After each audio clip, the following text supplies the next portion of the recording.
Good morning, Joseph. How are you? Hey, good morning, Anwar. How you doing? I'm doing fantastic. No. Let me tell you, so as an old newspaper guy, worked at the Tampa Tribune Very for cool. many years, starting in the '90s and stuff like that, and I've seen how all things have changed and things to that effect. And I know obviously you've had to be adjust to the times.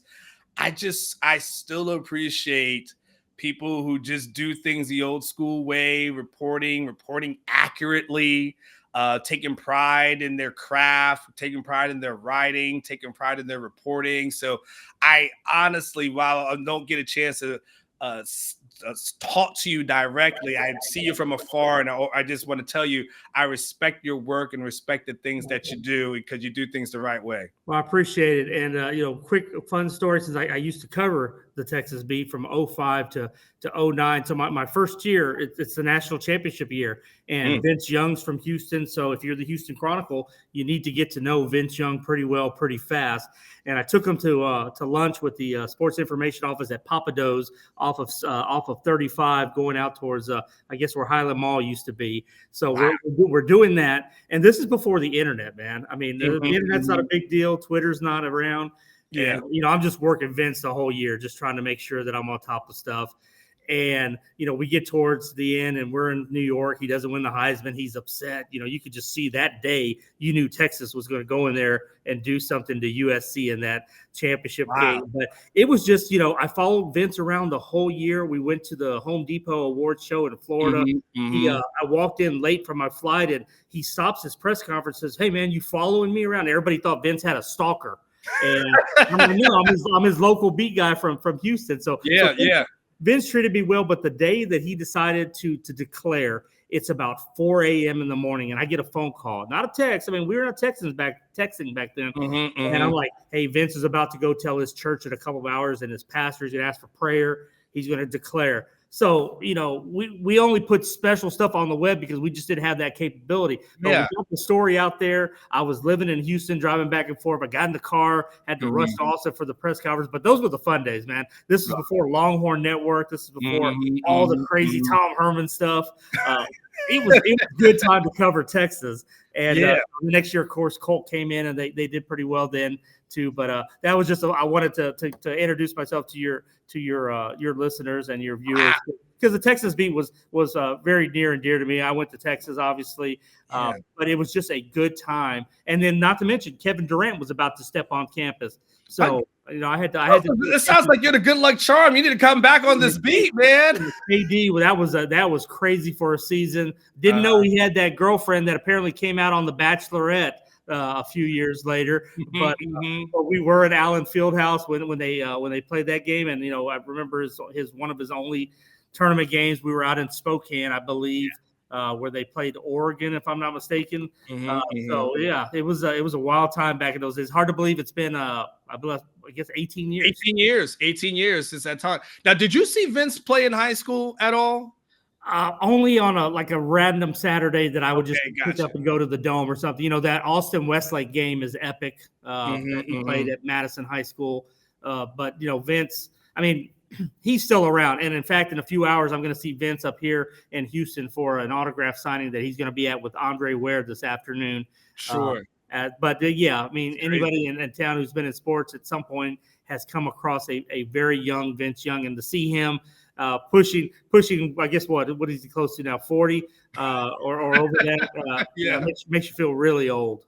I mean, tell me just real quick, what was it like watching him play and covering him? Because at that time I was in Florida, so I'd watch it from afar. But what was it like? What was the stadium like? I mean, I'm kind of to take us behind the scenes as like what that whole thing was like covering that kind of an athlete. This is a person who could change the direction of a game in a snap. I remember we were in Oklahoma State that 05 year. I believe they were down maybe 21 at halftime, maybe even 28, and they come out on fire in the second half. Vince rolls to his right on a play and jukes an Oklahoma State defender so bad. The guy's like in the air and his legs are spread. I mean, Vince just did a number on him. Heads to that sideline right in front, I believe, where maybe that was the Oklahoma State sideline. No, it was the Texas sideline, actually, and just go straight up the field for like an 80-yard touchdown.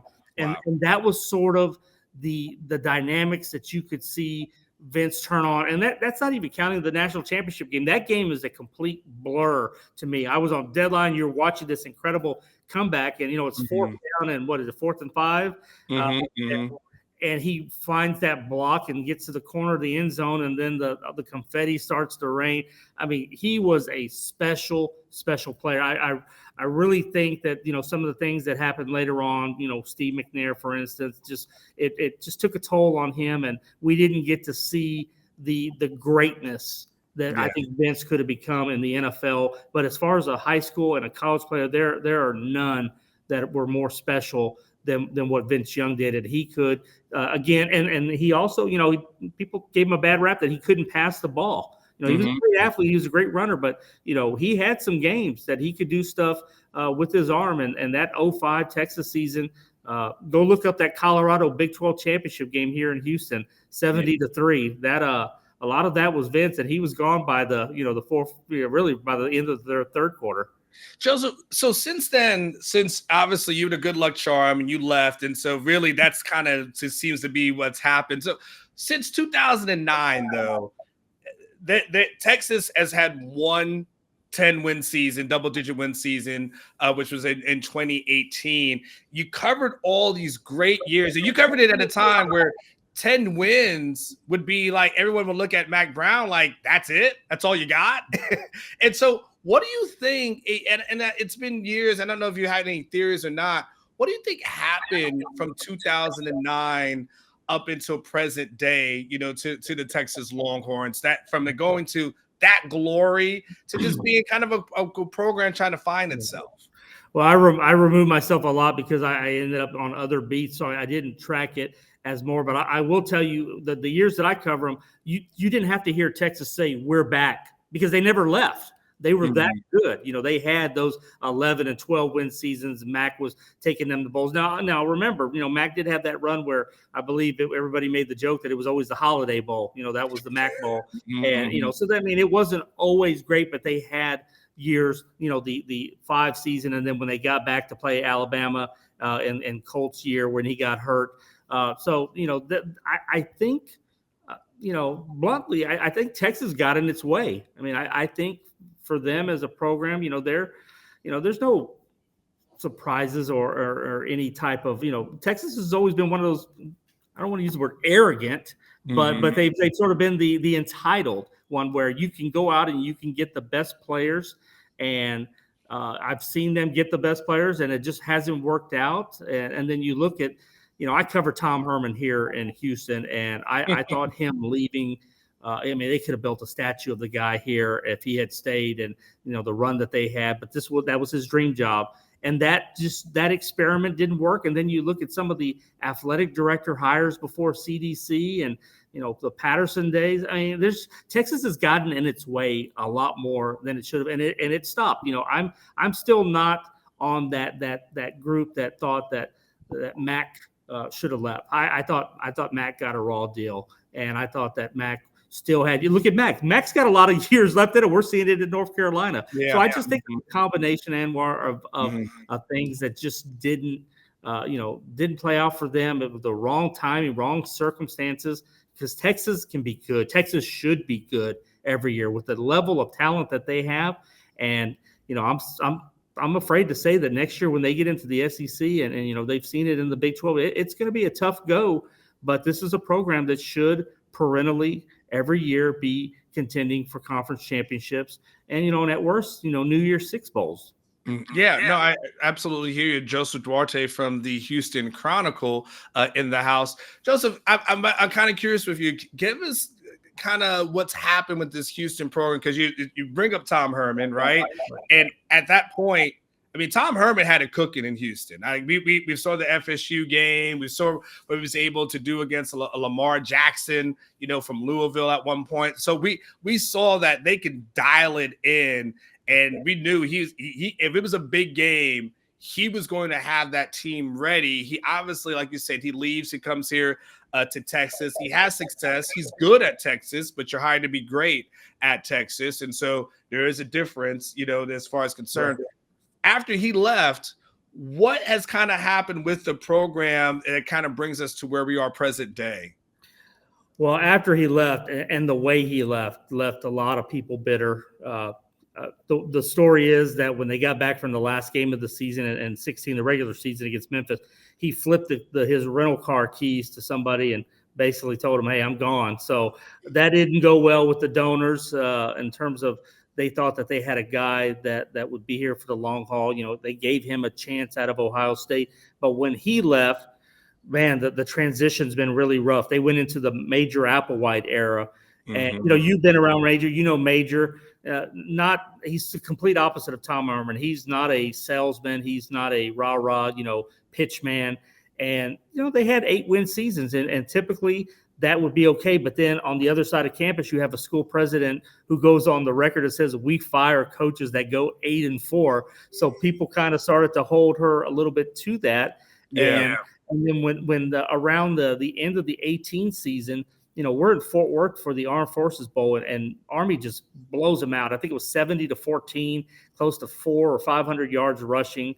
And, Major thought he was coming back. I'm standing in the hallway with him. He's like, yeah, I think I'll get a third year. Like 2 days later, they get rid of him. And in fact, they had already started the process of switching coaches at that point, and he didn't even know it. So, you fast forward a couple of weeks and they go get Dana Holgorsen. And at that point, you didn't see any sitting Power 5 coaches that were going to leave for a group of 5. He had no guarantees that Houston was going to get into the Big 12 or any power conference. And that's sort of where this university has come from. It's been about a 30-year wait from the Southwest Conference through the Conference USA, through the American. When were they going to get into the Big 12? 2016, there was that interview process. None of the schools got in.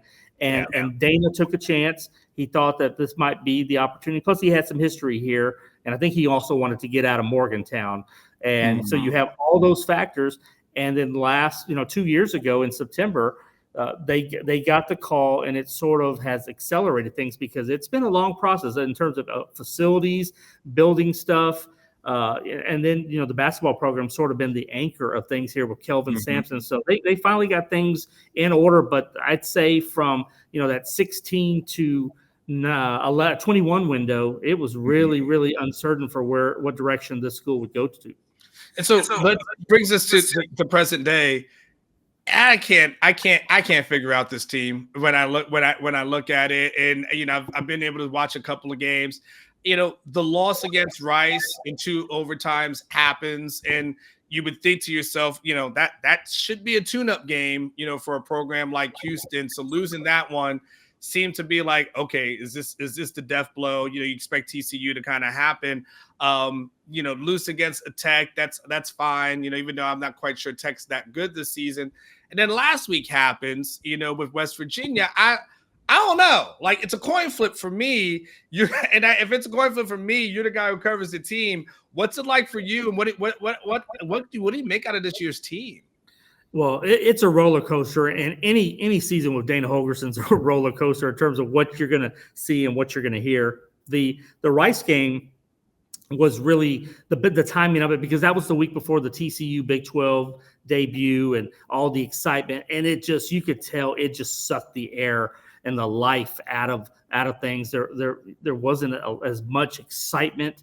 The focus started to turn to, will they get rid of Dana Holgorsen? How much can they pay on the buyout? That kind of stuff. But this has been a tricky team to sort of figure out. Offensively, they bring in Donovan Smith from Texas Tech. Yeah. And, Longhorn fans probably know him well. He led that win last year against Texas. So they get a veteran quarterback to replace Clayton Tune, who was a 10,000-yard passer. They don't have Tank Dell, their All-American receiver who's playing for the Texans now. So they had a lot of holes to fill. So they've sort of pieced things together, transfer portal.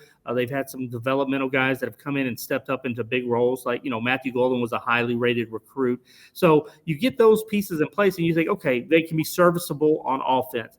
The defense has just been terrible the last couple of years. They pride themselves on being Sack Avenue.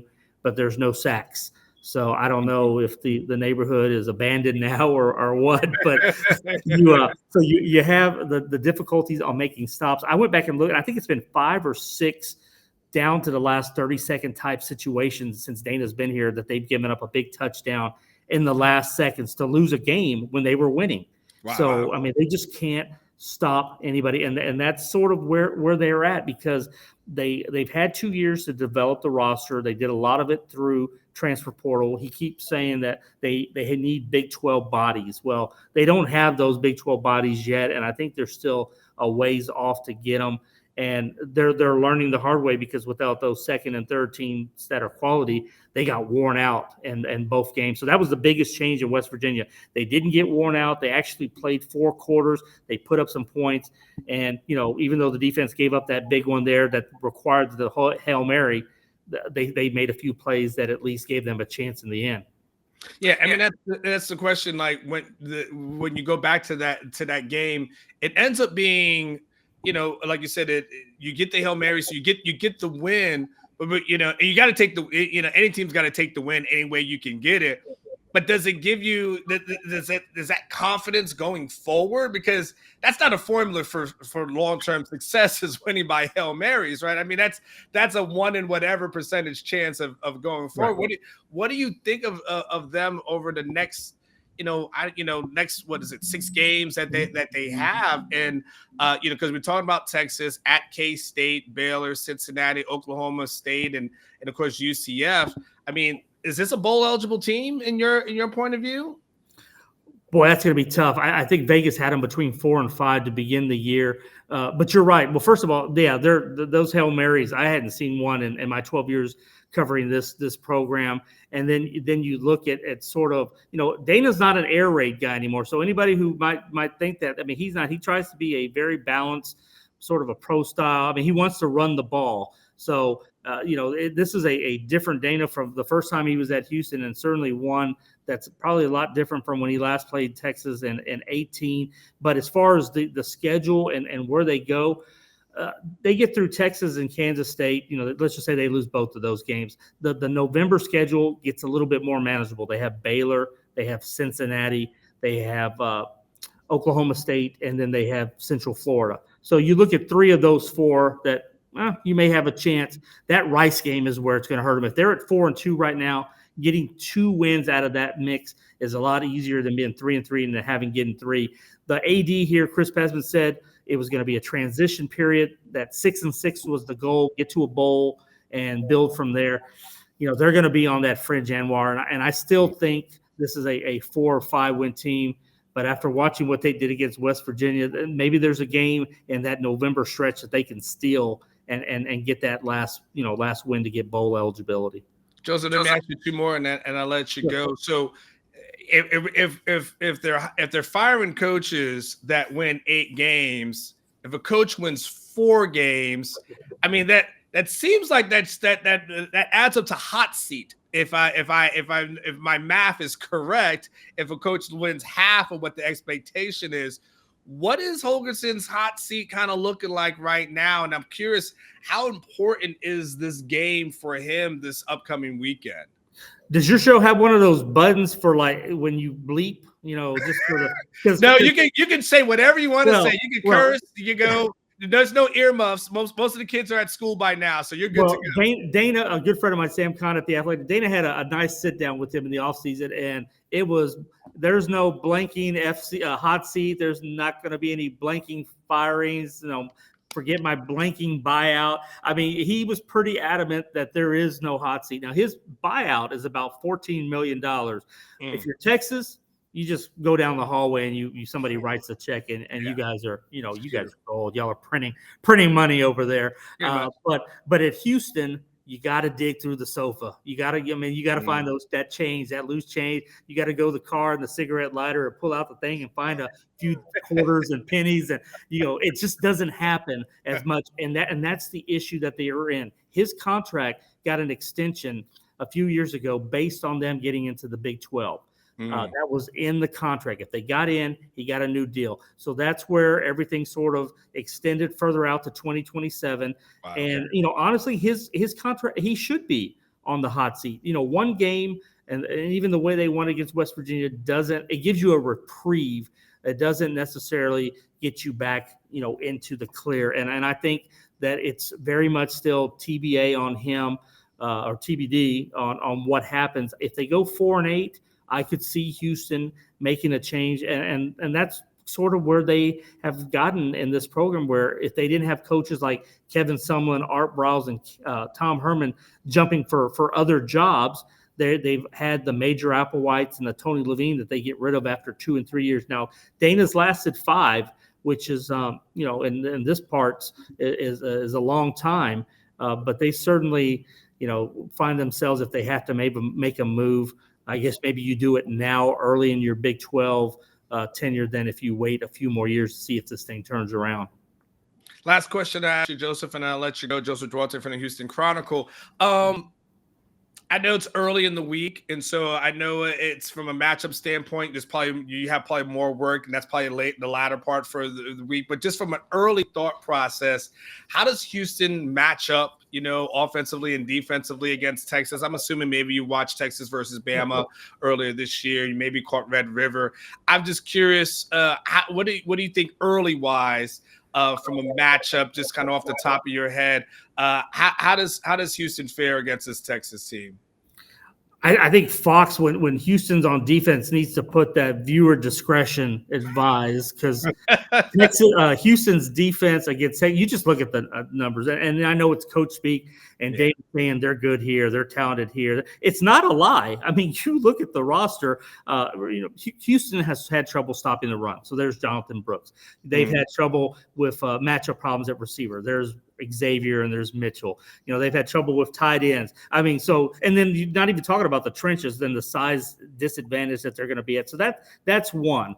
And then you look on the other side, I'm a little bit more comfortable with them, at least in certain elements of the offense, because I think that they can generate some points. They're not going to have a 40-point West Virginia game. This is not going to be one of those type of shootouts. But I think they can score some points. Where they get killed is how much of a pounding is that Texas defensive line going to bring, because they typically go 5 men on the offensive line, don't do a lot of substitution. The left guard's familiar with Texas, Tyler Johnson. He was there as a reserve in Austin.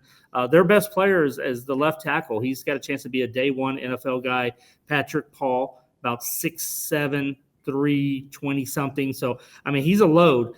But, and we're just early on here in the week, just looking at it, I think this is one of those, name your score games for Texas, and a get right game, because they're going to come out motivated from the State Fair game. And, I don't see Texas having another, roadblock until, the Big 12 championship game. I think we see a rematch in first week of December between Texas and Oklahoma. Joseph, tell everybody how they can follow you on Twitter. I know it's really easy you like me, you made it real easy for everybody, but tell everyone how they can follow you and the good stuff that you do over there in Houston. I'm on Twitter, just my name, Joseph_Duarte. It's HoustonChronicle.com. I'll throw out free links on the stuff this week. I just want a good game. It's always fun when Texas comes to town for any sport. It's been 20 years. And they're not expecting this to happen again, probably for another 20 years. So, and Texas fans should know there's no temporary bleacher seating this week at TDECU for the ones that are old enough to remember Bleachergate. If you're not old enough, go look up 2001 and Robertson Stadium. You might get a laugh if you're a Texas fan. If you're older, you probably won't be laughing.